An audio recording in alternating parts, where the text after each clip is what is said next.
ամերիկացիները իրենց քաղաքական դասը լավ արտահայտություն ունի, հա, ասում են հասարակական կարծիքի հետ հաշվի չեն նստում, հասարակական կարծիքը ձևավորում են։ Այսինքն, եթե հիմա Արցախի մասին խոսք չկա,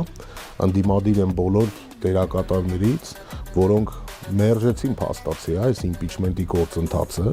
որով Նիկոլ Փաշինյանին իշխանազրկելու միակ սահմանադրական տրամաբանական ճանապարհն էր եւ ցանկանում են գնալ մասնակցել ընտրություններին եւ խաբում են այս ժողովրդին, որ իրենք հաղթելու են Նիկոլ Փաշինյանին, իրենք գնալու են կրկնեն 2021 թվականի արդյունքը մոտավորապես եւ Նիկոլ Փաշինյանի մոտ աշխատեն հարմար ընդդիմություն։ Եվ այս իրավիճակում ինչ է ստացվում, այդ մարդիկ ինչ են ուզում,